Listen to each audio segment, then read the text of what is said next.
nos corresponde trabajar el recurso de casación penal. Para hacer un enfoque lo más analítico y claro posible, voy a dividir esta presentación en 9 grandes temas. El primer tema se refiere al concepto y a las notas esenciales de este novísimo recurso, en el Perú, por supuesto. En segundo lugar, voy a abordar los límites del Tribunal de Casación, habida cuenta que la casación es una institución compleja, de carácter orgánica y de carácter procesal. En tercer lugar, voy a abordar el tema del carácter del recurso de casación. En cuarto lugar, ya los temas vinculados a los presupuestos, y empiezo con el denominado objeto impugnable. Sigo en quinto lugar con la impugnabilidad subjetiva. Continúo en sexto lugar por una precisión importante en materia de restricción del acceso a la casación, lo que se denomina inadmisibilidad excepcional por razones de economía procesal. En séptimo lugar, abordaré el tema de los motivos de casación, a que hace mención el artículo 429 del nuevo Código Procesal Penal. Luego, como punto octavo, trabajaré el denominado procedimiento casatorio. Y finalmente, trabajaremos un tema que ya se está difundiendo mucho a partir de cuál es el carácter que se le quiere dar a las competencias de una Corte Suprema de Justicia, vinculado a lo que se denomina sentencias vinculantes o sentencias de efectos generales. Punto de carácter preliminar. Como sabemos, la impugnación penal está constituida o regulada en el libro cuarto del nuevo Código Procesal Penal, que comprende un total de 42 artículos, del 404 al 445 del nuevo Código. La estructura técnica del Código y de este libro establece que se subdivide a su vez este libro cuarto en 7 secciones. Y la sección quinta es la que regula el recurso de casación, que comprende 10 artículos, entre el 427 y el 436. Dicho esto, iniciamos el primer tema de la institución casatoria: concepto y notas esenciales. Voy a mencionar un concepto de carácter complejo, a partir del cual vamos a poder luego identificar las notas esenciales del recurso de casación nacional. Aunque diré que la casación es una institución procesal de carácter eurocontinental que tiene principios y estructuras comunes, aunque también tiene un conjunto de lineamientos propios que por consiguiente obligan a precisar sus individualidades o sus puntos específicos. No hay pues una casación, hay varios modelos de casación. Se trata en consecuencia de determinar cuál es el modelo casatorio dentro de una estructura básica común casatoria que ha incorporado el Código Procesal Penal. Defino el concepto en sus lineamientos complejos. La casación penal es un medio de impugnación extraordinario que produce los efectos devolutivos, y esto es muy importante porque es inédito, no suspensivo, salvo el caso de libertad, aquí hace mención el artículo 412, y extensivo en lo favorable, mediante el cual se somete a un órgano único, cabeza del Poder Judicial.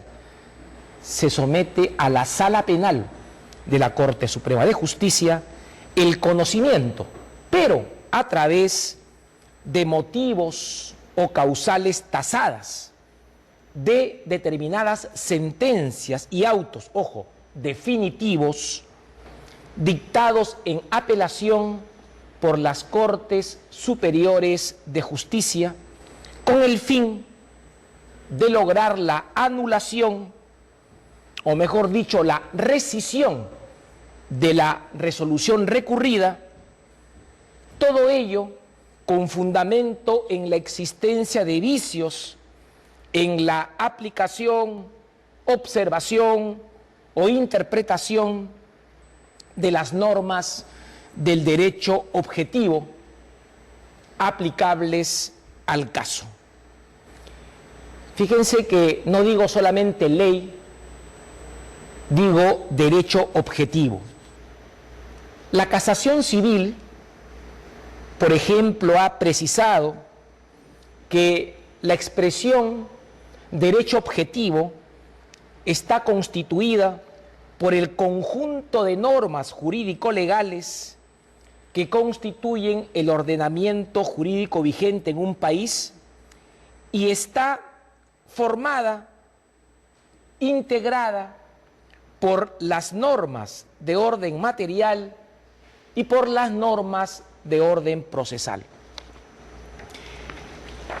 En puridad de verdad, si uno ya intenta fijar criterios a partir de lo expuesto anteriormente, vamos a decir que la casación penal es un medio de impugnación en sentido estricto, no es un medio de gravamen, esto es, no es una instancia más, no es una tercera instancia que pueda merecer un enjuiciamiento fáctico o jurídico del objeto procesal que venga a sustituir la sentencia dictada en apelación por una sala penal superior, sino, y acá insisto siguiendo a Jimeno Sendra, es un recurso dirigido exclusivamente y directamente a anular la resolución recurrida y por haberse cometido en su elaboración algún error injudicando o improcedente injure. Así las cosas, precisaré las 4 notas esenciales del recurso de casación. La primera es su denominado carácter extraordinario. Y es así porque de un lado, los motivos o causas susceptibles de hacerse valer mediante su interposición, o sea, los agravios que pueden integrar la pretensión impugnativa, aparecen tasados. Artículo 429 del Código Procesal Penal. Y de otro lado, el ámbito del conocimiento del Tribunal de Casación está limitado exclusivamente a las cuestiones suscitadas en los motivos de oposición formulados que solamente tienen la percepción o la perspectiva de constituir infracciones de ley, infracciones de carácter normativa. Así las cosas, entonces, ratificaremos que el recurso de casación es un recurso limitado y como tal, repito, conformado no como una nueva instancia, no es un recurso instancial, sino conformado como un extraordinario mecanismo de ajuste a la legalidad de las decisiones judiciales adoptadas en segunda instancia. Además, el recurso de casación está sometido a especiales o en todo caso rigurosas formalidades procedimentales y conlleva, reitero, un conocimiento muy limitado de los hechos. A través del recurso de casación, insisto, no está permitido proponer cuestiones nuevas que no hayan sido planteadas en la instancia. El objeto del debate, el objeto del proceso, no pueden ser ampliadas utilizando la vía recursiva. La segunda nota esencial es su carácter devolutivo, pero no solo es eso, no solo se trata de que un órgano superior en la estructura orgánica de la judicatura conoce del mismo, sino lo específico es aquí que la competencia funcional exclusiva y excluyente radica o está residenciada en la Sala Penal de la Corte Suprema de Justicia. Artículos 421 y 26, apartado 1 del Código. Una tercera nota esencial, y por eso es que se dice que es una institución, la casación, orgánica y funcional procesal, porque la casación solamente se dice de un determinado órgano. La tercera característica o nota esencial es, y esto no aparece en ningún código del mundo prácticamente, su carácter no suspensivo. Y esto deriva del carácter general que se atribuye a los recursos, conforme al artículo 412. El recurso de casación no impide, ojo, tribunales de apelación, no impide la ejecución provisional de la resolución impugnada, salvo aquellas decisiones vinculadas a la libertad del imputado. Tema importante, que esto requerirá que saber que las decisiones de segunda instancia deben bajar a los órganos judiciales competentes para su debida ejecución en sus propios términos, a la espera, por cierto, de la casación, de lo que resuelva la Corte Suprema.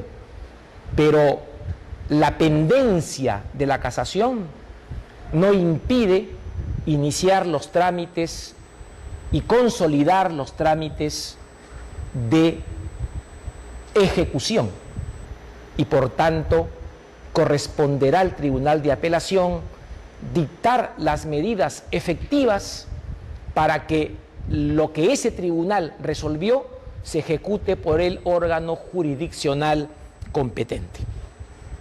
Pero además, en esta misma línea del carácter no suspensivo, se resalta lo que es común a todos los recursos impugnatorios penales: el carácter extensivo en lo favorable, conforme a la regla general del artículo 408 del Código.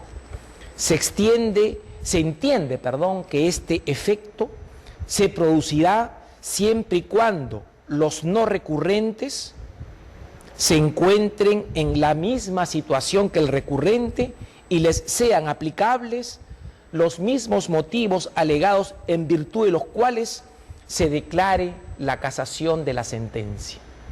Mismos motivos alegados. Y esto va a explicar y fundamenta de que en el procedimiento casatorio tienen intervención las partes no recurridas, o en todo caso lo que denominamos las copartes, central en trámite casatorio.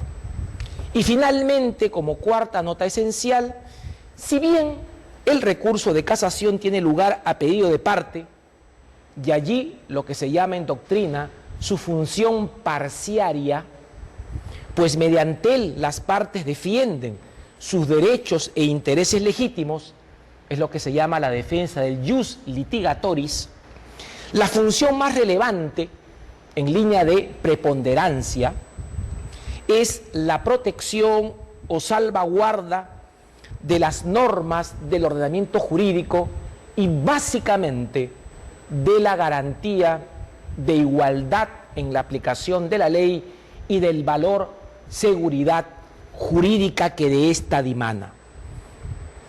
Es lo que denominamos las funciones uniformadora y nomofiláctica, que es propio del denominado, ya no ius litigatoris, sino de carácter general, el ius constitutionis, defensa del derecho objetivo.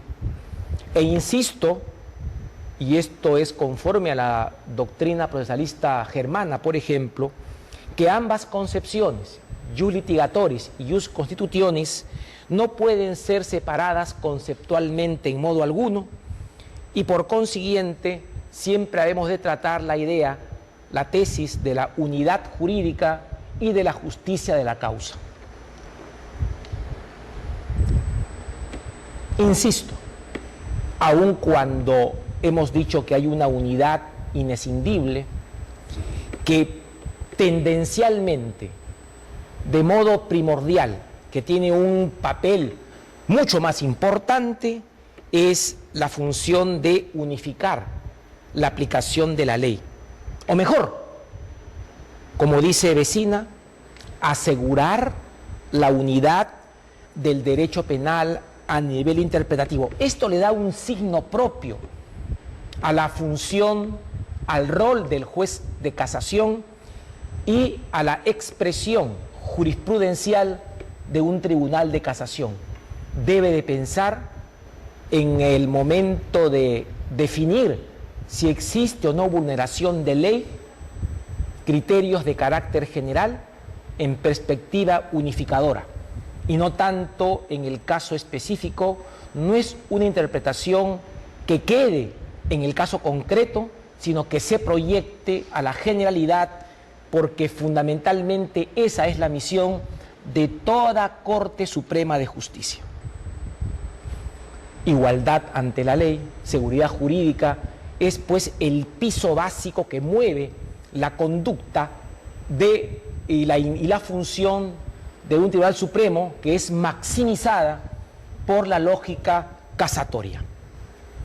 Segundo punto, límites del Tribunal de Casación.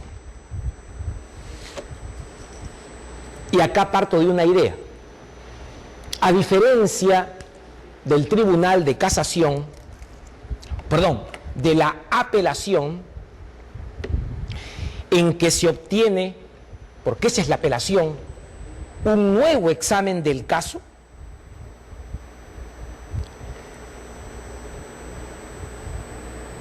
el recurso o el Tribunal de Casación se circunscribe sobre la base inmutable de los hechos fijados en la instancia a examinar lo que se denomina la concepción causal del fallo, o bien, desentendiéndose de este, la regularidad del proceder que haya conducido a él.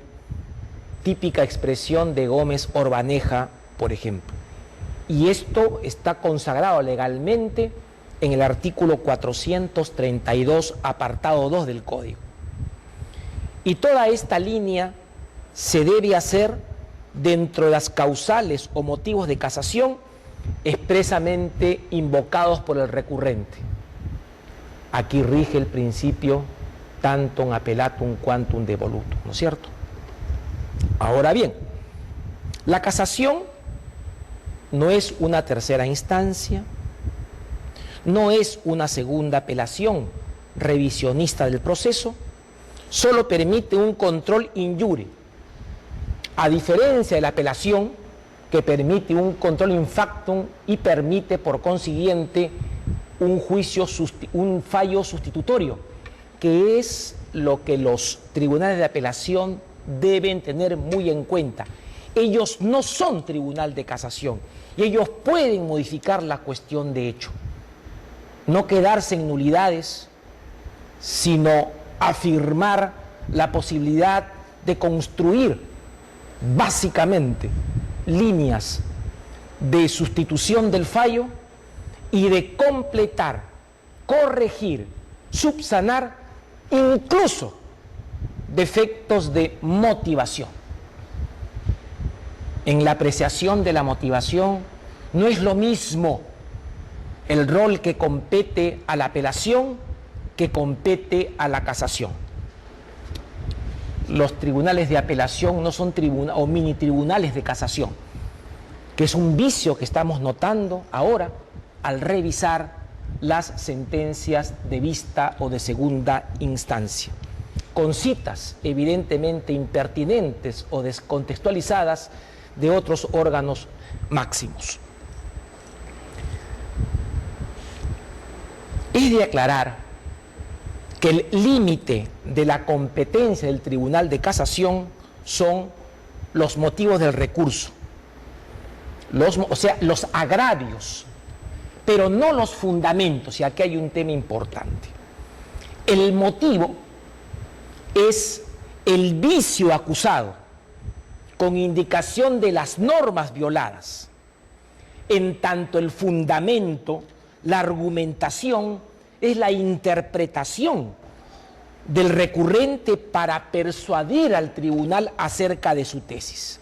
En consecuencia, un tribunal supremo de casación puede estar de acuerdo con la existencia del vicio denunciado, pero por un razonamiento distinto.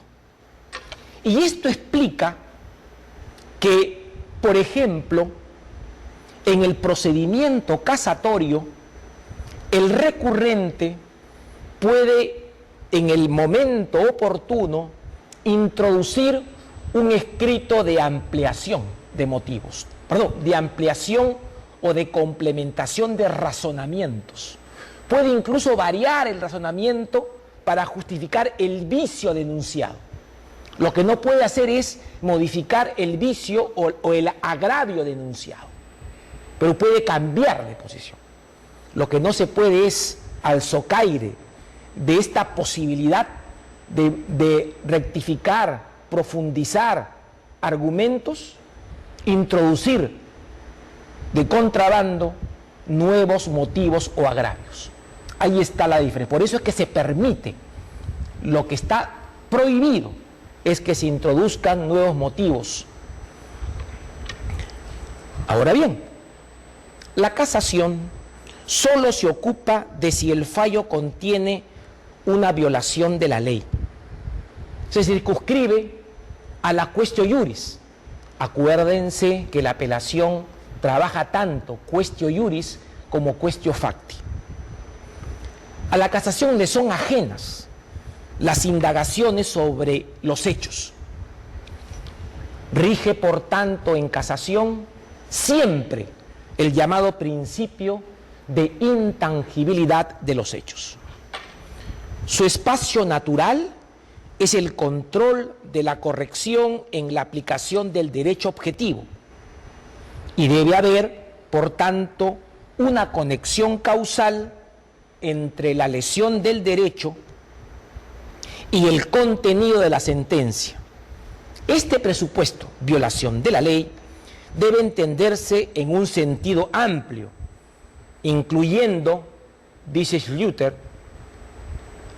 quebrantamiento como las reglas de la lógica, máxima de la experiencia o conocimientos científicos, contradicciones, confusiones, lagunas incluso.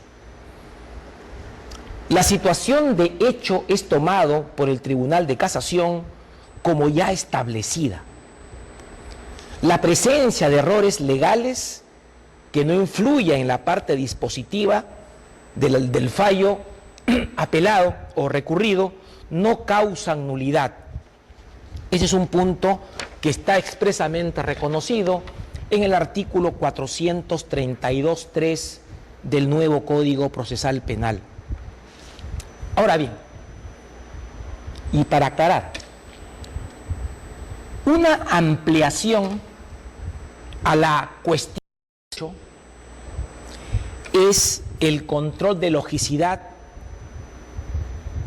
o el control también de la infracción de la presunción de inocencia, desde los motivos 4 y 1 del artículo 429 del Código, a partir del cual compete funcionalmente, si así lo plantea el recurrente, a la Corte Suprema, controlar la licitud de las pruebas practicadas en las que se fundamente el fallo, así como su suficiencia cualitativa para desvirtuar la presunción de inocencia y la razonabilidad y coherencia interna de las inferencias realizadas respecto del juicio de hecho. Es importante indicar aquí que esto no es un análisis fáctico, es sencillamente una revisión, un examen desde el denominado derecho probatorio y desde el denominado derecho a la motivación. Ambas instituciones de carácter normativo tienen elementos que integran su contenido esencial, tiene reglas que es de controlar por parte del Tribunal de Casación y que son materia o pueden serlo de denuncia en vía de casación. Y acá sería una casación de carácter material y normativa. Por eso es que no es aquí la casación una suerte de apelación disfrazada, sino que se limita a controlar si el derecho vinculado a las exigencias probatorias y a las exigencias de motivación se han cumplido efectivamente. Aunque el riesgo aquí, por lo difuso de los conceptos, es realmente grave. Y es lo que estamos notando cuando revisamos casación y se sustenta en el motivo de motivación, en la causal de falta de motivación o ilocuidad de motivación y en la causal de presunción de inocencia. Uno hace un análisis desde las exigencias normativas. No indirectamente se puede pedir una valoración distinta de la actividad o de las pruebas recabadas en autos. El Tribunal de Casación no interviene en la quaestio iuri, en la quaestio facti, dato que es importante. La inamovilidad de los hechos es, pues, un presupuesto inmodificable del que parte la Corte Suprema. Y si se advierte que lo que en verdad se quiere es una revaloración de los hechos, la declaración de inadmisibilidad es, pues, contundente e inmediata. Tercer punto en materia de recurso de casación, el carácter, ya que es algo muy breve que en buena cuenta va a implicar un resumen de lo ya dicho. El artículo 433, apartados 1 y 2, bajo la decisión de la Corte Suprema de la Sala Penal, concederá a la casación, estimada, o sea, si es fundada, carácter rescindente. Toda casación por su propia naturaleza es carácter rescindente. Rescinde, anula, casar es anular, rescindir una sentencia de vista. Pero además, y si correspondiere, podrá tener un carácter rescisorio, siempre que, en este último caso, no sea necesario un nuevo debate. Aquí está, pues, el carácter de la casación, que esto ha venido a trabajarse en los últimos tiempos para evitar dilaciones indebidas.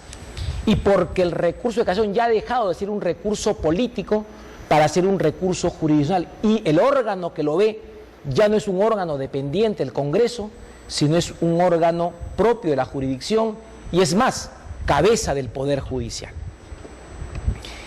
El recurso de casación por infracción de norma material y en determinados casos por quebrantamiento de norma procesal, en la modalidad de defecto estructural de resolución, tiene un carácter rescindente y rescisorio. De modo tal que si la Corte Suprema estimara el recurso, anulará la resolución impugnada y dictará otra ajustada a derecho.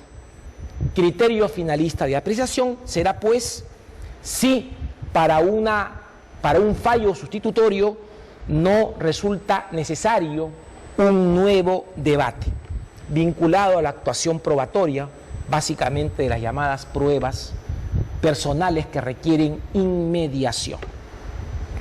Y acá es un tema dogmático que hay que aclarar. Los vicios de procedimiento, o para ser mucho más exactos, los vicios de actividad son de dos clases: defectos de tramitación o vicios de procedimiento y defecto estructural de la propia resolución. Cuando se da este segundo caso, será posible, en principio, un fallo sustitutorio, un juicio rescisorio, unido al primer juicio rescindente. Depende de la naturaleza del vicio que se observa para establecer, en primer lugar, si habrá de dictarse un juicio rescisorio. Y a continuación, si esto es posible en abstracto, se va a concretar de si esto no va a implicar una necesidad de audiencia o de nueva audiencia o no. Son pues dos momentos que le corresponde apreciar al tribunal correspondiente. Pero sí, se trata de un vicio de actividad por defecto de tramitación, o lo que sea un vicio de procedimiento, que implica la inobservancia del rito establecido para llegar a la sentencia. Cuando se afecta la regularidad del juicio y se genera alguna suerte de indefensión material a las partes, pues nunca puede haber un juicio rescisorio, solo será rescindente y se volverá al órgano de mérito que resulte imprescindible para que éste dicte, de acuerdo al procedimiento legalmente previsto, la decisión que corresponda. En cuarto lugar, ya ingresamos aquí básicamente a los llamados presupuestos procesales del recurso. Como ustedes muy bien saben, existen tres grandes clases de presupuestos del recurso, de todo recurso, de cualquier recurso: presupuestos objetivos, presupuestos subjetivos y presupuestos formales. Vamos a trabajar entonces en lo que es menester en la casación, lo propio de ellos. Presupuesto objetivo del recurso de casación, que en buena cuenta se trata del objeto impugnable. Así vamos a decir cuatro grandes ideas. Primera idea en el punto: el criterio general de admisibilidad objetiva, conforme al artículo 427, se circunscribe a las siguientes resoluciones: sentencias definitivas, autos de sobreseimiento, autos llamados equivalentes, son aquellos que ponen fin al procedimiento o extingan la acción penal o a la instancia, y luego los autos que deniegan, ya de modo especial, extinción, conmutación, reserva o suspensión de la pena. En todos estos casos, las decisiones han de ser emitidas en segunda instancia por el Tribunal de Apelaciones. Y esto es claro porque la fórmula como se ha trabajado el código hace que un tribunal superior solamente emita sentencias, resoluciones de mérito en vía de apelación. Se trata pues de lo que se llama clásicamente sentencias y autos de vista. Pero acá hay un tema que es muy importante. Hablamos de sentencias definitivas. La definitividad lo que hace es generar o reconocer que Las sentencias pueden ser sentencias procesales o sentencias definitivas. Las llamadas sentencias anulatorias, cuando se absuelve un grado, parecería, con cargo a las discusiones y a la jurisprudencia que se elaborará en su día, que no son objeto de casación. Solamente las definitivas, las que resuelven el objeto procesal. Segunda idea. Sobre esta base se configuran luego un segundo paso, un segundo piso, dos limitaciones puntuales. Primera limitación: los delitos objeto de imputación inicial o de acusación tienen conminado en su extremo mínimo pena privativa de libertad mayor de 6 años. Esto es lo que se llama la summa gravaminis o summa poena. O sea, no solamente sentencias o autos referidos a delitos, sino que estos tengan una pena conminada mínima. Y en segundo lugar, las llamadas medidas de seguridad, solamente las de internación.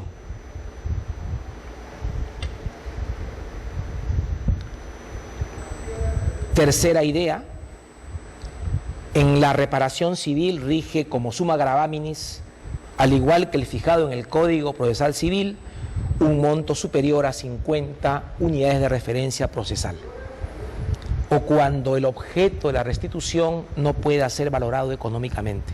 Caso típico, por ejemplo, los bienes culturales.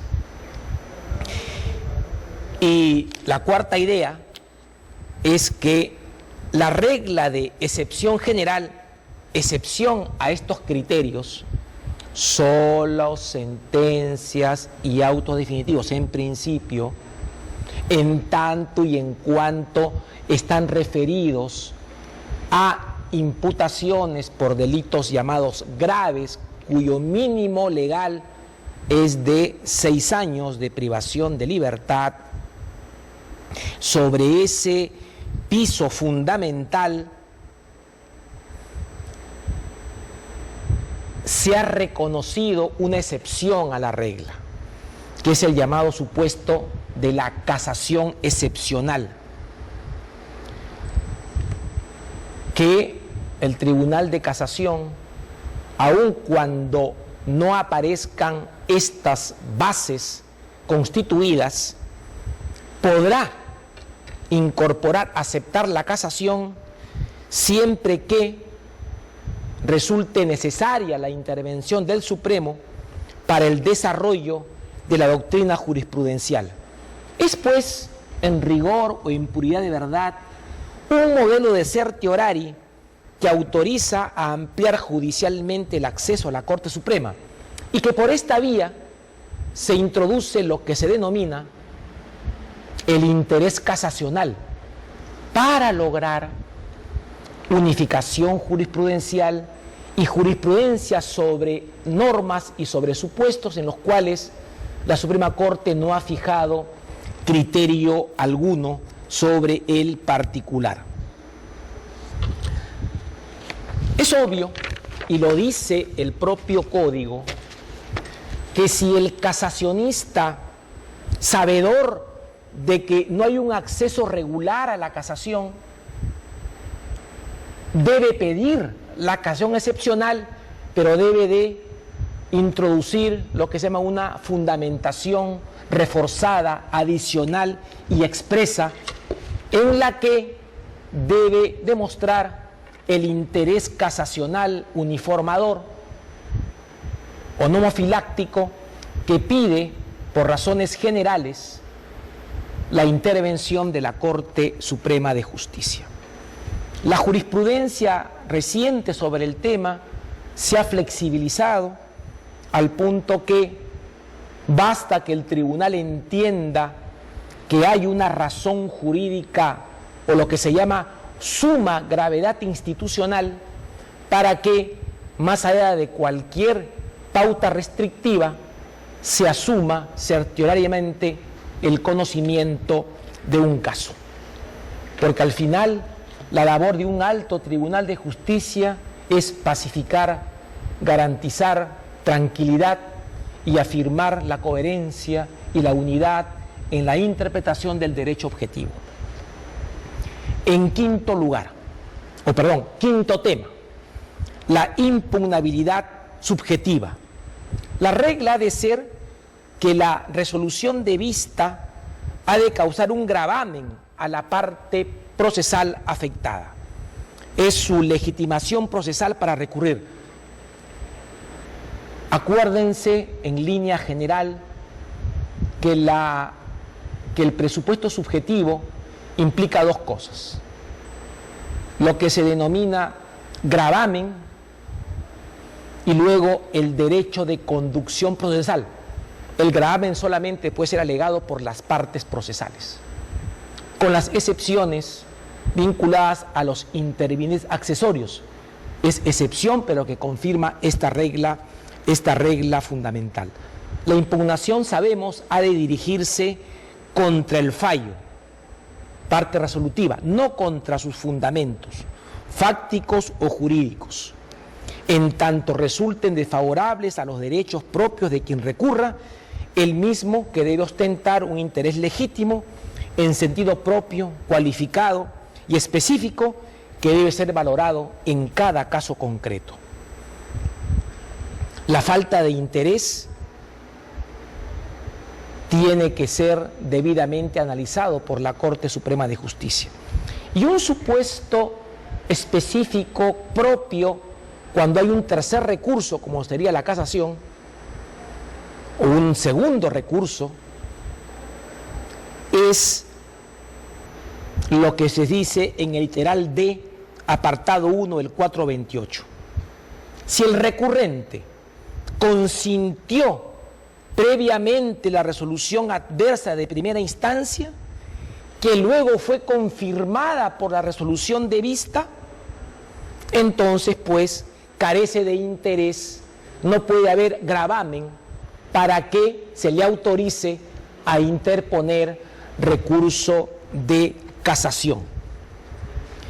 Y una pregunta que uno se hace respecto del Ministerio Público: ¿puede el fiscal recurrir en casación frente a resoluciones judiciales que aceptaron lo que postuló en la instancia?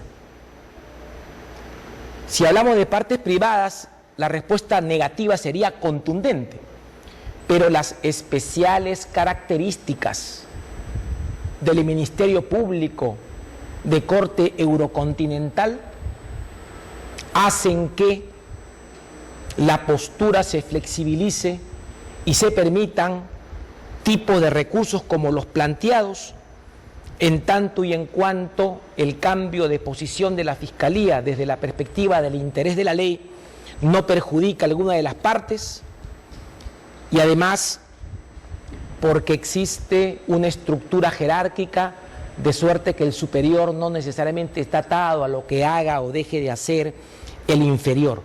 Y porque el interés, dice Gimeno, que defiende la Fiscalía no es un interés parcial, por lo que la idea de congruencia, que es lo que se le pide a las partes privadas, en su actuación debe flexibilizarse. Siempre, y acá hay que ver que no ponga en cuestión el principio de igualdad de armas ni la prohibición de indefensión. Y finalmente tenemos la inadmisibilidad excepcional por economía procesal. Acá hay un planteamiento básico. La inadmisión de un recurso se dictará cuando se vulneren los presupuestos, ya he dicho, objetivos, subjetivos y formales.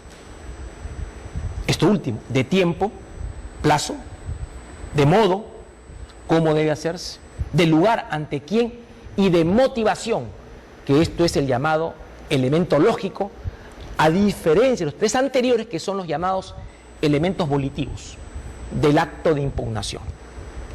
El artículo 428.1 insiste en estas infracciones y resalta en especial que se invoquen motivos no reconocidos por la ley y las resoluciones no impugnables en casación.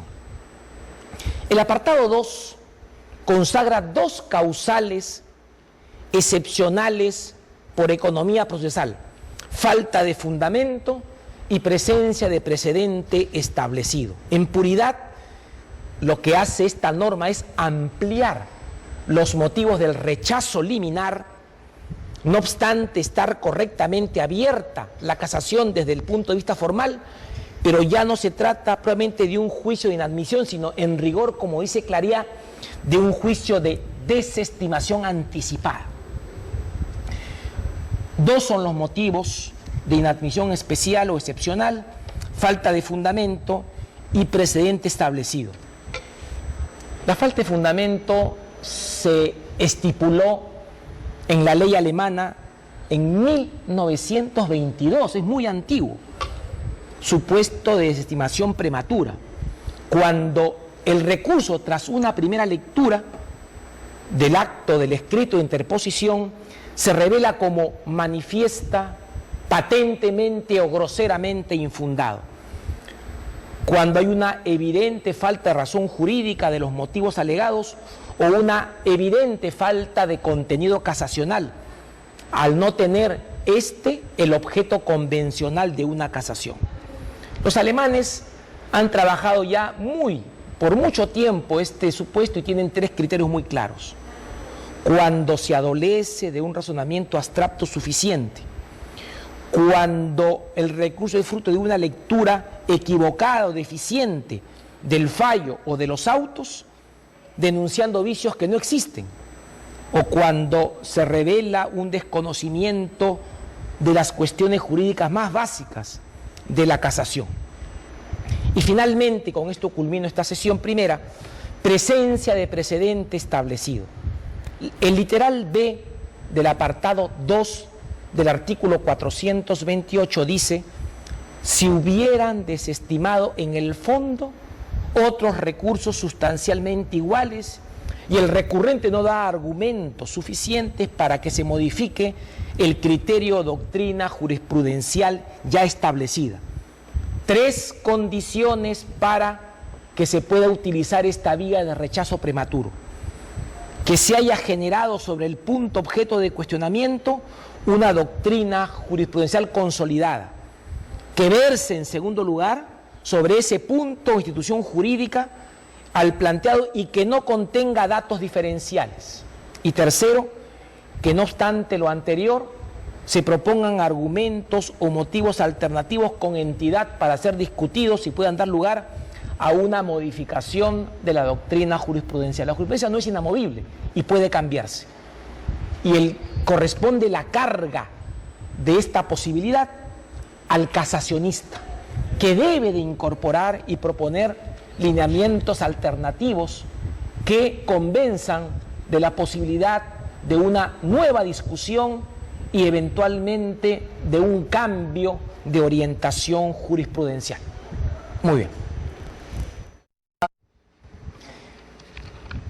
El tema séptimo se refiere al estudio, al análisis de los llamados motivos o causales de casación, en buena cuenta lo dispuesto en el artículo 429 del Código. El modelo del Código es aceptar varios supuestos, varios motivos casacionales.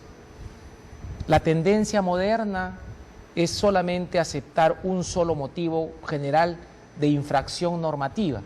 Léase la ordenanza procesal penal alemana reformada, léase el código, por ejemplo, costarricense, etcétera. Y la última modificación de la casación civil peruana.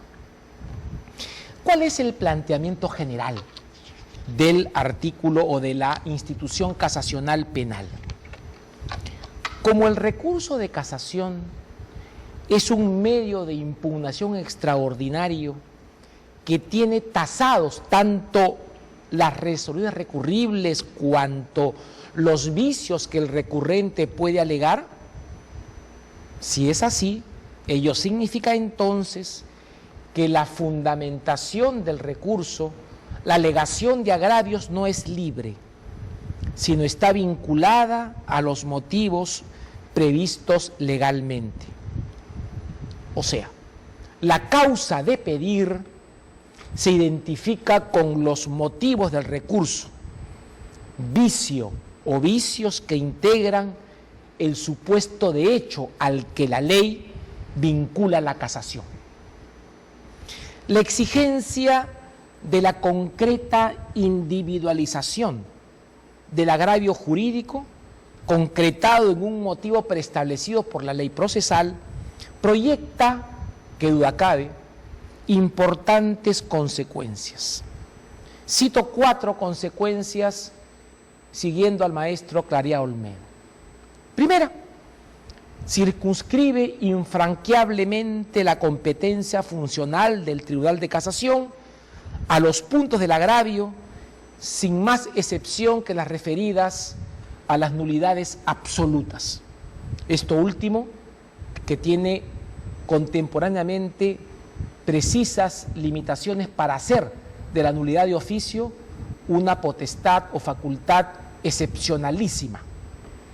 En segundo lugar, hace inaplicable el generado principio iuria novit curia, por cuanto no está permitido suplir de oficio las omisiones, en todo caso esenciales, con las excepciones que impone la suprema garantía de tutela jurisdiccional en que hubiera incurrido el recurrente. Siempre esta limitación, esta restricción del iuria novia curia está controlada, delimitada por la tutela jurisdiccional. En tercer lugar, impide toda posibilidad de ampliar el agravio a otros puntos de la decisión, salvo aquellos resueltos de oficio por el tribunal con los límites ya indicados. Y finalmente, es posible que el recurso sea concedido parcialmente con relación a los motivos regularmente invocados, al no admitirse los que fueron propuestos de manera insuficiente. ¿Esto qué significa entonces? Que el tribunal de 3 motivos puede aceptar 1, rechazar 2. Eso es un supuesto claro. Ahora bien, si uno intenta analizar cumplidamente el artículo 429, podemos decir lo siguiente: existen 4 modalidades de casación y 7 variedades a su interior, siempre en régimen de numerus clausus. En efecto, primera modalidad, por vulneración de preceptos constitucionales, sean estos materiales o procesales. Este modelo casatorio o esta modalidad que llamada casación constitucional tiene 3 variedades: por inobservancia, por indebida o errónea aplicación y por ausencia de logicidad o ilogicidad de la motivación. 3. La característica básica es que se trata de preceptos de jerarquía constitucional. La segunda modalidad es por quebrantamiento de forma, la famosa casación procesal, que presenta a su vez 2 variedades implícitas, ya sea que los vicios que se denuncien sean por defecto de tramitación o por defecto de estructura de la resolución. Importante esta clasificación interna, estas 2 variedades, porque, como he dicho anteriormente, los efectos del fallo estimatorio de la sentencia casatoria podrán incluir, según el caso, juicios rescisorios o no. Ahí está la diferencia o la relevancia de este entendimiento de 2 variedades. La tercera modalidad, que es la casación por antonomasia, es la casación sustancial o por infracción de ley material, se entiende, que presenta a su vez dos variedades o vicios in iure, por inobservancia de ley y por errores en la aplicación de la ley. Y finalmente tenemos una modalidad nueva, polémica, casación por infracción de doctrina jurisprudencial, es la llamada casación jurisprudencial. Importante esta última, o por lo menos interesante, en tanto y en cuanto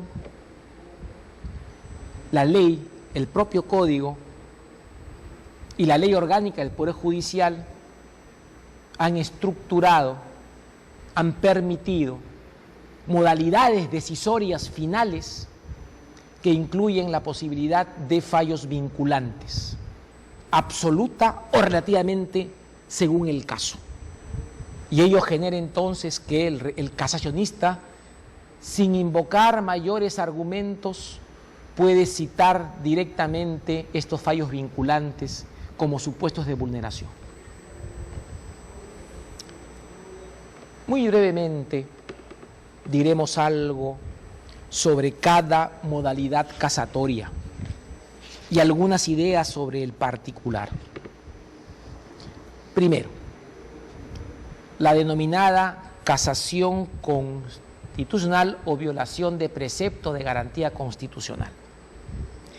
El artículo, para hablar del alcance, 429, utiliza, como he dicho, la expresión garantías constitucionales, que a mi juicio debe entenderse como lo ha entendido la casación, el Tribunal de Casación, como preceptos de la ley fundamental, o sea, como legalidad constitucional, destinados a tutelar, a garantizar el sistema penal, en tanto que el objetivo de esta modalidad es garantizar la correcta interpretación y aplicación de los preceptos o normas o garantías de jerarquía constitucional en juego. Así, por ejemplo, normas de carácter material, legalidad penal, libertad personal, inviolabilidad del domicilio, derecho a la intimidad, o también las normas procesales, tutela jurisdiccional, debido proceso, presunción de inocencia, defensa procesal, motivación. El único campo que queda vedado por este motivo es el control de la legalidad ordinaria, sin perjuicio de poder considerar la denominada interpretación constitucional de la legalidad ordinaria, que eventualmente podría ubicarse o residenciarse en este motivo de casación constitucional. Si uno revisa la jurisprudencia casatoria hasta la fecha, se da con la realidad de que los motivos más invocados siempre son vulneración de la presunción de inocencia y hoy en día, que ha adquirido una mayor relevancia, mayor altura, vulneración de la garantía de motivación, que tiene una vía propia, un precepto propio en el apartado 4 del artículo 429. Y acá solamente quiero destacar algunos puntos que ya han sido decididos en varias sentencias casatorias emitidas por el Tribunal de Casación, la Sala Penal Permanente, la Corte Suprema.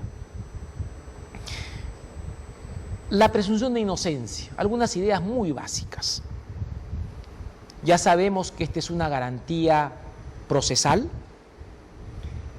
no incide en la calificación jurídica de los hechos, ni en la responsabilidad penal del imputado. solo rige o incide sobre la determinación de la intervención material de los imputados en el resultado típico. Corresponde al Tribunal de Casación en este ámbito determinar si se han cumplido con las reglas probatorias y con las reglas de juicio propio de esta garantía. Hemos dicho, y para ello, en definición de lo que es presunción de inocencia, se encuentra el título preliminar del Código, y que, según doctrina consolidada en esta materia, hay 5 reglas probatorias y hay una regla básica de juicio, que son las que pueden analizarse desde esta garantía. Las reglas de prueba, las 5 que existen, están integradas, en primer lugar, primero porque el fallo debe de sustentarse en prueba. Y prueba, como sabemos, es lo que la ley dice que es prueba. La fuente de información que sirva al convencimiento judicial solo puede ser aquella que está normada y que es calificada como acto de prueba por la ley procesal.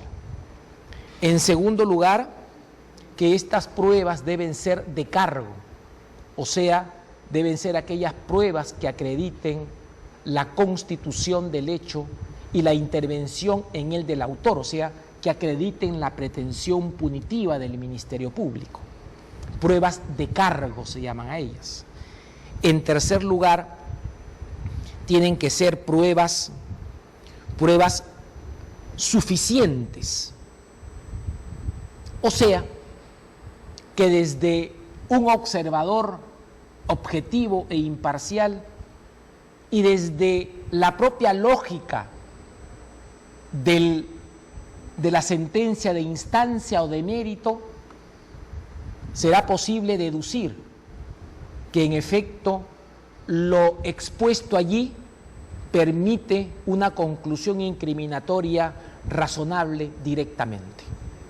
No es del caso cambiar el juicio de culpabilidad, sino apreciar desde el razonamiento incorporado por el tribunal de instancia si esto permitiría, en sus propios términos, una conclusión incriminatoria. Si existen pruebas así detalladas, en tanto éstas sean pruebas realmente configuradas para una conclusión razonablemente incriminatoria.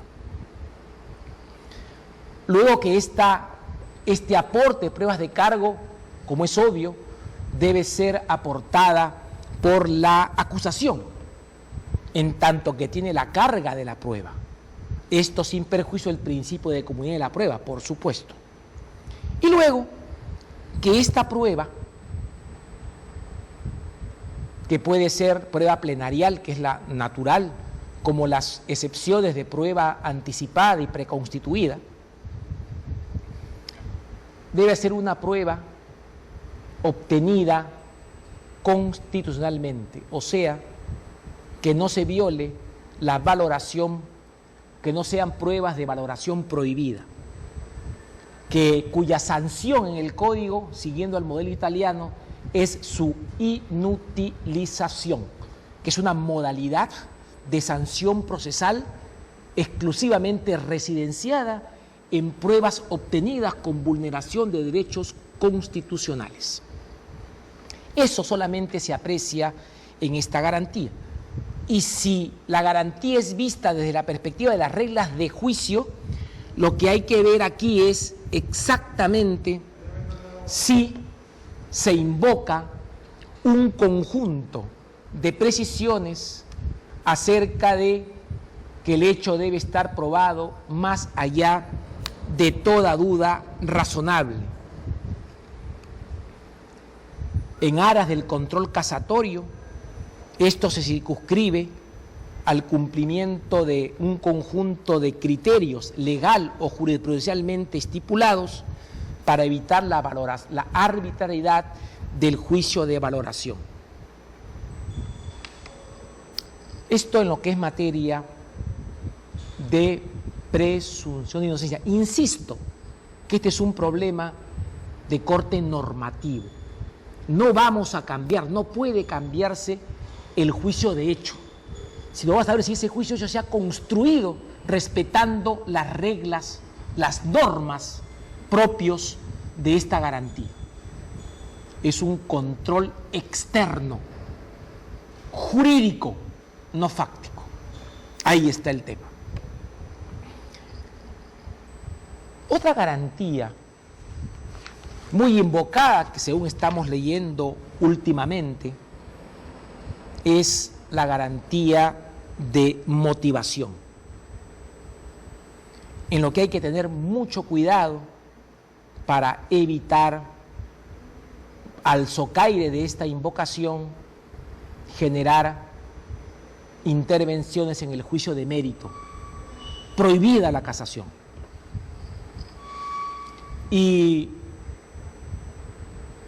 desde ya digo, una cosa es, desde la perspectiva del casacionista, motivación equivocada, y otra cosa es ámbito de control constitucional de la motivación, ausencia de motivación, motivación insuficiente y motivación irrazonable o ilógica en términos italianos, que es el que ha reconocido nuestro código siguiendo el modelo italiano. Hay que tener cuidado, hay que tener mucho cuidado cuando se trabaja el tema de motivación. E insisto mucho en este punto, porque lo que interesa es analizar desde la perspectiva de la pretensión impugnativa si la sentencia de segunda instancia ha vulnerado estas exigencias. Una motivación será ausente cuando no resuelve, no se pronuncia cumplidamente acerca del agravio o del motivo invocado. No da un fundamento, no responde a que hay un problema de incongruencia omisiva, Pero también es posible, y acá hay que tener cuidado cuando se dice motivación insuficiente. La insuficiencia hay que atarla necesariamente a las exigencias del tipo legal. Aquí hay que analizar qué exige el tipo legal para estimar que una conducta está dentro de sus preceptos y por tanto es considerada típica y debe ser objeto de sanción. Si el razonamiento no incluye, no se pronuncia sobre los extremos vitales del injusto penal, será una motivación insuficiente.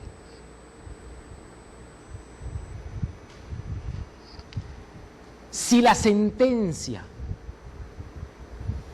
omite pronunciarse sobre los puntos objeto de debate desde la perspectiva de las partes y omite, por ejemplo, incorporar en su análisis global pruebas, ojo, que tengan un carácter esencial con entidad para modificar la conclusión, allí estaremos también ante una motivación insuficiente.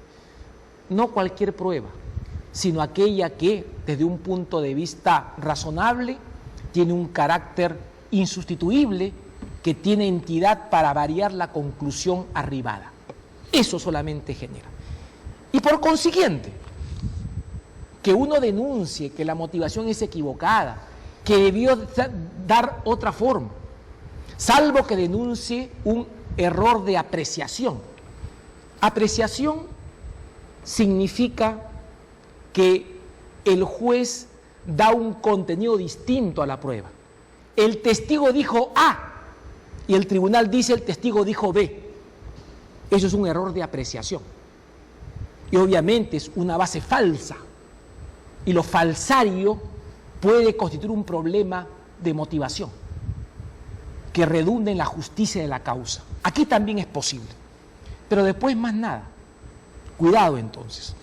Cuando hablamos de ilogicidad, hablamos en puridad de verdad, en la vulneración de las reglas de la ciencia, la lógica y la experiencia. Los contenidos absurdos. Y ya existe doctrina consolidada desde el derecho penal, procesal penal, que nos permiten ubicarnos cuando se está en sede penal ante una infracción de las reglas de la lógica, la ciencia o la experiencia. Recomiendo mucho aquí leer básicamente autores italianos y a la jurisprudencia de la Cassazione italiana, que es aquí relevante en el punto. La tercera modalidad, ya dicho, y voy a ser más rápido aquí, es la llamada casación procesal o casación por quebrantamiento de forma. Consiste en general en la infracción de normas procesales, o sea, de aquellas normas que establecen una forma procesal, vale decir, que establecen los requisitos que debe cumplir un acto, que son normas, cuando así lo fueran, de acatamiento imperativo, cuya violación, este es el punto central, sea expresamente prescripta bajo alguna forma de sanción, caducidad, preclusión, inadmisibilidad, nulidad, inutilizabilidad. Eso. Y se refieren a normas que prescriben el rito como normas que prescriben, que regulan la formación de la resolución o de la sentencia. Esto es el tema que habría que trabajar y para ello hay que ver básicamente, concordando con el artículo 150 del Código Procesal Penal. Hay que atar estas dos circunstancias. Y bueno, la ley acá es general, no es casuística. Normas infractoras infracción de las normas reguladoras de la decisión. Supuestos, y digo, citando por ejemplo el casuismo del Código o de la Ley de Enjuiciamiento Criminal Española, como ejemplo, no hay que atarnos ni asumir problemas ajenos. Como ejemplo, predeterminación del fallo, falta de claridad en la narración de los hechos, infracción, que es lo más interesante, del principio de correlación, emisión del fallo sin la concurrencia de votos necesarios, etc.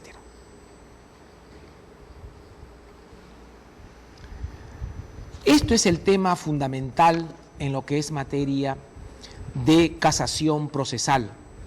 El quebrantamiento de normas y de garantías procesales, por su esencialidad, no es susceptible de subsanación y debe acarrear la anulación respectiva, que solo recaerá cuando se haya producido indefensión, valorada según las circunstancias de cada caso concreto. Ya saben ustedes, nulidad no solo se da cuando hay una infracción del derecho objetivo, ese es el presupuesto. Finalísticamente hay que trabajar el principio de trascendencia y esta se concreta cuando hay básicamente, sustancialmente, indefensión material. Esto es un punto que habría que tomar muy en claro. La cuarta modalidad casatoria es en puridad históricamente la más importante, que es la casación sustantiva, material o de infracción de ley material. Es, para decirlo con propiedad, el motivo más genuinamente casacional. Error in iuris, porque afecta el razonamiento jurídico que debe hacer el órgano judicial en el caso concreto. Su estimación requiere tres condiciones: respeto a los hechos probados a partir de los cuales se hace el juicio de subsunción a la norma, violación de una norma jurídica, o si quieres ser más amplio, como dije, derecho objetivo, a una fuente del derecho, excluye la jurisprudencia porque tiene una fuente propia, tiene un motivo, una modalidad propia. 3, la norma infringida debe ser un precepto general o precepto penal de naturaleza sustantiva o material u de otra norma no penal del mismo carácter sustantivo que deba ser observada en la aplicación de la ley penal. Sobre todo el caso de heterointegración, de los tipos penales abiertos, de los tipos penales en blanco, etcétera. El hecho de que la casación material comprenda normas no penales ha sido aceptado a partir del artículo 524.1, que tiene semejanza con el modelo italiano, que aquí tiene este código italiano una fundamental importancia y creo que tiene toda una relación de influencia desde las perspectivas ya asumidas. Por lo tanto, el código en su modelo primigenio clásico, una de las últimas modificaciones de un sentido cada vez más acusatorio, recientes a partir del año 2000 y siguientes, ¿no es cierto?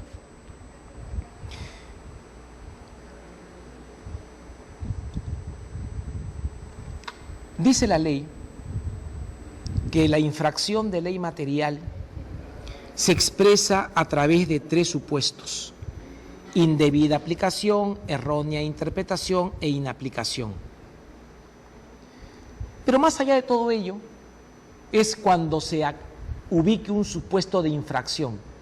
Se infracciona una norma, primero cuando no se aplique cuando debió aplicarse. Segundo, cuando se aplique una norma distinta. Y tercero, cuando se le da una inteligencia que no corresponde a su exacta, esto dicho entre comillas, a su correcta o a su debido alcance. Al final, aquí trabajamos conceptos únicos y sí, en una línea desformalizadora. No vamos a decir que porque uno invoca inaplicación y debió ser aplicación errónea o debió ser no aplicación, podamos desestimar de plano un recurso de casación. Creo que allí no es posible trabajar con ese rigorismo que, a mi juicio, afecta la tutela jurisdiccional y provoca la invocación de una sanción absolutamente desproporcionada. Y finalmente tenemos la casación jurisprudencial, y esto hay que correlacionarlo con el artículo 433.3, que autoriza al Supremo a generar jurisprudencia vinculante. Hay mucho por armar en este punto, es un supuesto amplio, que los códigos del mundo no lo reconocen en sede penal, sí en lo civil, pero que en todo caso vamos a ver su andadura jurisprudencial y advertir qué tan útil es esta modalidad y en qué medida puede ayudar a garantizar los derechos fundamentales, la unidad en la interpretación de la ley y el valor justicia. Se verá.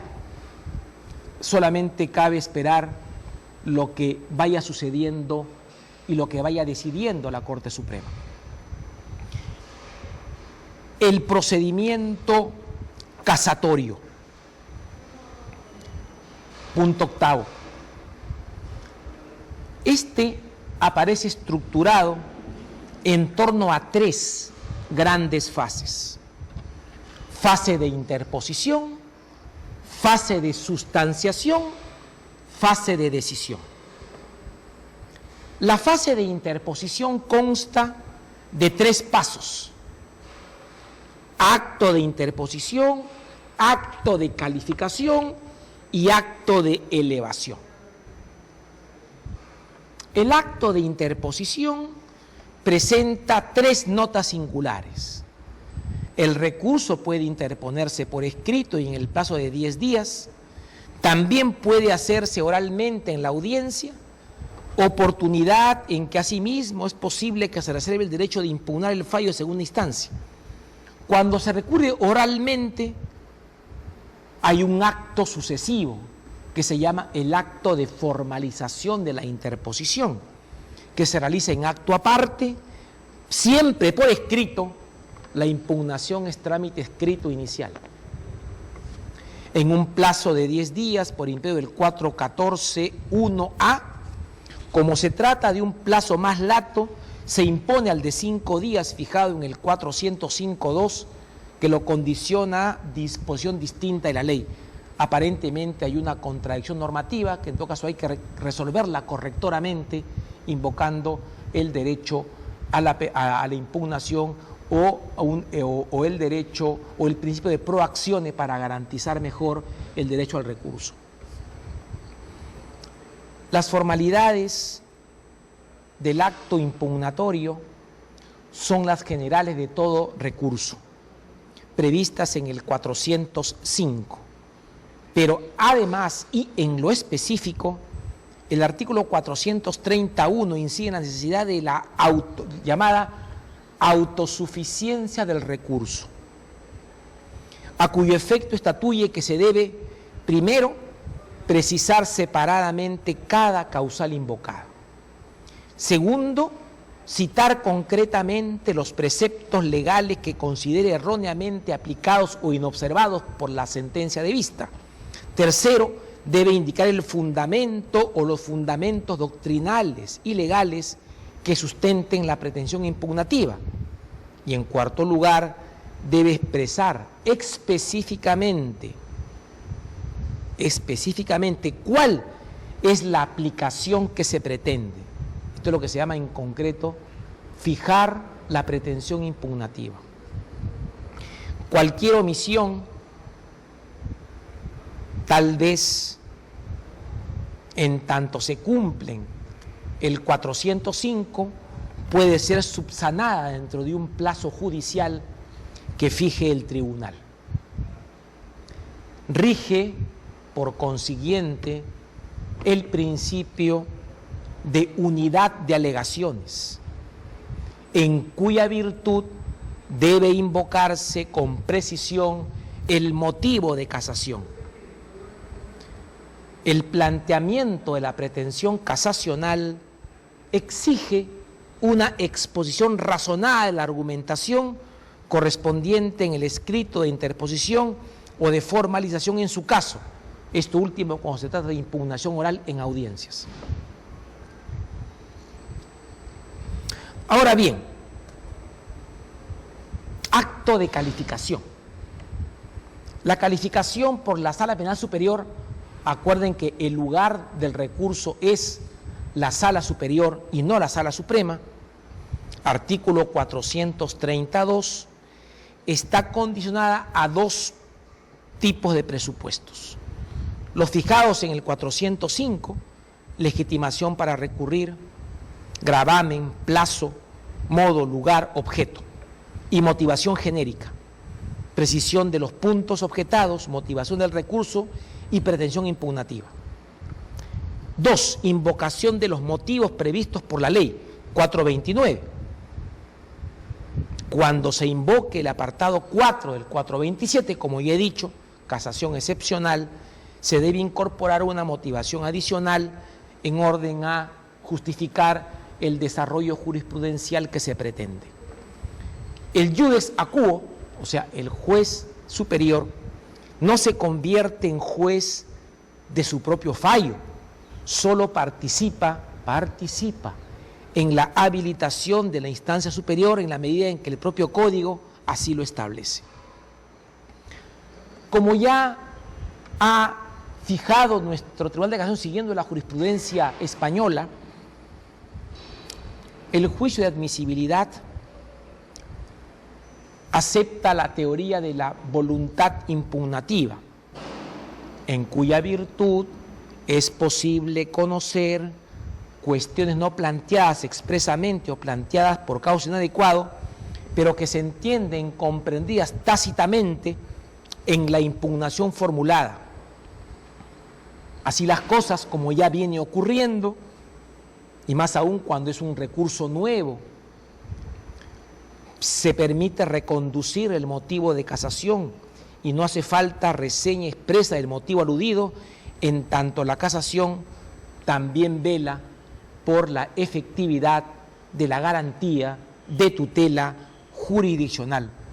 Esto significa que rige el principio iuria novia curia, reencauzamiento que se hace a condición de que el agravio, esa es precondición, se encuentre clara y suficientemente expuesto. Dictado el concesorio por la Sala Penal Superior, este se notifica a las partes, se les emplaza a todas las partes para que comparezcan ante la Sala Penal Suprema, emplazamiento que las instruirá además para que fijen domicilio en el radio urbano de la Corte Superior de Lima, en cuyo ámbito territorial se encuentra ubicada la Suprema Corte. La personación es obligatoria cuando se trata de recursos o de causas que vienen de otros lugares distintos de Lima.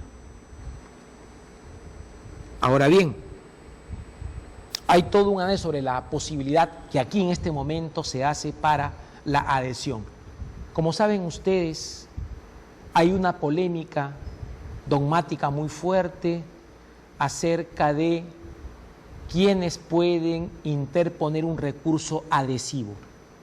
Si solamente corresponde a las copartes o si también, aprovechando el recurso, puede la contraparte adherirse al recurso para introducir sus propias pretensiones, desde luego contrarias a quien recurrió en tiempo y forma. La doctrina está dividida, aunque me inclino personalmente porque la adhesión solamente puede provenir de las copartes, nunca de las contrapartes, porque esto implicaría indirectamente violentar la prohibición de la reformatio impeius o de la reforma peyorativa. Luego viene el acto de elevación, que cumplido el 10º día de la notificación del auto admisorio o del concesorio, se deben elevar los actuados a la Suprema Corte de Justicia. Se abre ya la llamada fase de sustanciación, que consta de 4 pasos: traslado, juicio de admisión, alegatos ampliatorios y audiencia. 4 pasos. Lo primero que hace la Suprema Corte cuando llega la causa es correr traslado a las partes no recurrentes. Todas ellas, no diferencia si hayan o no conformado con el recurso, porque desde luego tienen que ser así, porque si no serían recurrentes. Todas las recurridas tienen que ser notificadas. El segundo paso, y se notificará si es que se han apersonado en la instancia, si no, no se notifica. La notificación, la personación en la Suprema es una carga que se impone a todas las partes. Luego viene el juicio de admisibilidad, segundo paso. Vencido el trámite anterior, se decide y se hace de oficio si el recurso de casación fue bien concedido o no por la Corte. La Sala Penal tiene amplia potestad para revisar el concesorio, aplicará en toda su amplitud el artículo 428. En esa norma constan supuestos a los que no puede referirse el Tribunal Superior en su calificación. Circunscrita al 430, apartado 2. Y como sabemos, ya lo he dicho anteriormente, el rechazo del recurso puede ser total o parcial. 428, apartado 3. La resolución de calificación, cuidado, se expide sin trámite previo, no requiere vista de la causa, ni se aceptan informes orales. Tercer paso, alegatos ampliatorios.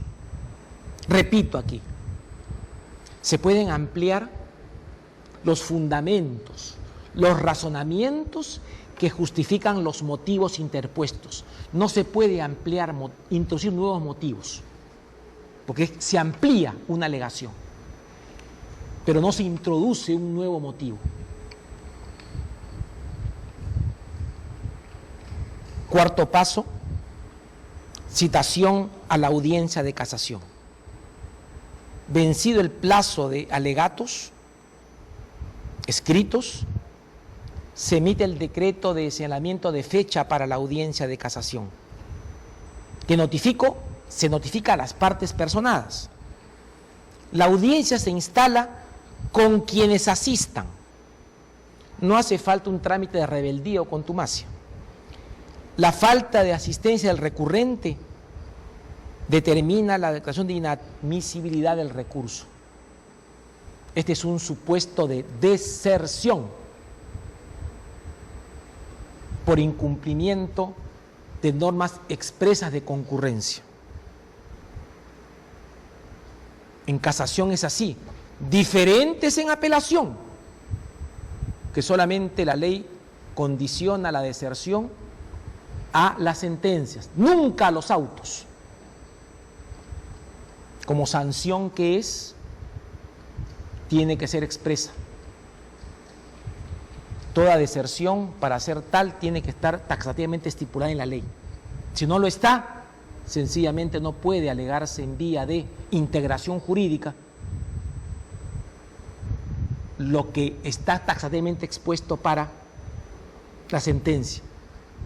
No hay un supuesto de integración porque no hay vacío, que ese es el presupuesto de toda integración desde el punto de vista de la teoría del derecho. Instalada la audiencia dedicada a los alegatos orales, que es el paso de discusión, exponen las partes y en último lugar, si concurre, lo hará el imputado.